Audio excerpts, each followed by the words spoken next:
Gather round, young and old. I've a tale to tell, one of courage and, well, rather large opponents. In the hills of ancient Israel, there lived a young shepherd named David. Quite the dreamer, that one. One day I'll be a hero too. Little did he know his chance was coming sooner than he thought. You see, the Philistines were causing quite a ruckus, led by a giant named Goliath. Who dares to challenge me? Now, Goliath wasn't just big, he was enormous. Picture a tree. Now make it angry and give it a sword. The Israelites were terrified. Even the bravest warriors were shaking in their sandals. He's as tall as 3 men stacked on top of each other. King Saul was in a right state, I tell you. He needed a hero, and fast. Will no one fight for Israel?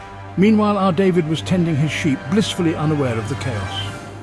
You know, Wilbert, I think we need more excitement in our lives. Be careful what you wish for, young David.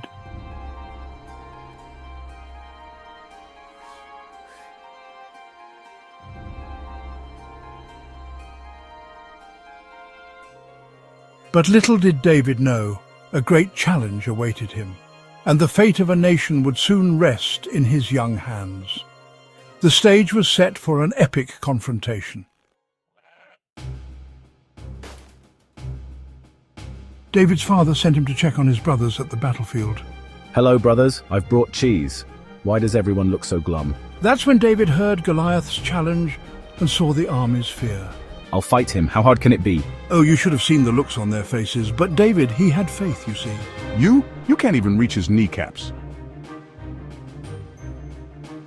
But David was determined. He told King Saul about his adventures protecting his flock. Once I fought off a lion and a bear to save my sheep. A lion and a bear, you say? Saul was desperate, so he agreed. But first he tried to give David his armor. Poor David looked like a tortoise stuck in a bucket. He could barely move. I think I'll stick with what I know best. Armed with just a sling and 5 smooth stones, David faced the giant.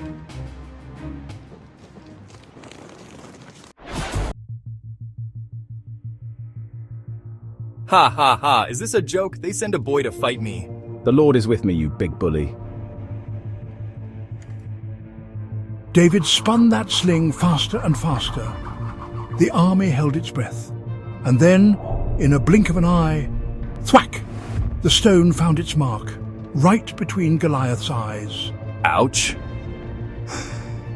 And down went Goliath, with a thud that shook the very ground. The Philistine army couldn't believe their eyes. Their champion had fallen to a shepherd boy. David! King Saul was so impressed, he made David a commander in his army. Remember, dear listeners, it's not the size of the dog in the fight, but the size of the fight in the dog, or sheep in this case. David's courage teaches us that with faith and cleverness, we can overcome any giant in our lives.